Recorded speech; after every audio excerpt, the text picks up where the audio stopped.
Okay confuse అయిపోతుంటారు definitely. చెప్పిన విషయాన్నే నాకు చెప్పారు కదా, మీ బెదర్గా చెప్పారంటే మళ్ళీ నాకే చెప్తుంటారు. అదేలేండి, గుర్తుపట్టడం చాలా కష్టం కదా. Even same dressing everything same ఉంది కదా. కొంతమంది కంటే కొన్ని పోలికలు డిఫరెన్స్ గా ఉంటాయి, లావుగా ఉండడమో సన్నగా ఉండడం. మీరు అది కూడా ఏమీ లేదు, సేమ్ ఉంది. మీరు చెప్పాలండి ఎలా ఉంది మొత్తం ఎవ్రీథింగ్? Super super. ఆయన పంపించిన జాబ్ని కరెక్ట్గా చేస్తున్నాం అని అనుకుంటున్నాము.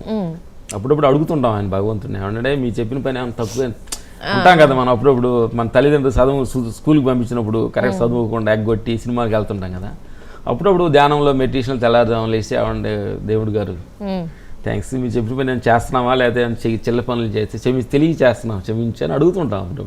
అప్పుడప్పుడు మన భగవంతుడు ఎగ్జామ్ పెడతాడమ్మా మనకి. 10th క్లాస్కి ఇంటర్వ్యూ పెడతాడు కదా. ఈ ఫీల్డ్ అని ఏంటంటే ఎగ్జాంపుల్ పెట్టినా మనకు తెలియదు. ఆ ఫీల్డ్ అని పక్క వాళ్ళని నేస్తున్నాం కాబట్టి మనం ఎగ్జామ్ పెట్టాడు, వాటికి ఫెయిల్ అయిపోయాం. నెక్స్ట్ సరి చేసుకోమని చెబుతాడు ఆయన. సో అప్పుడు కాన్సన్ట్రేషన్ చేసి జీవితాన్ని చదివిన తర్వాత ఎగ్జాక్ట్ గా పాస్ అయిపోతున్నాం. ఓకే.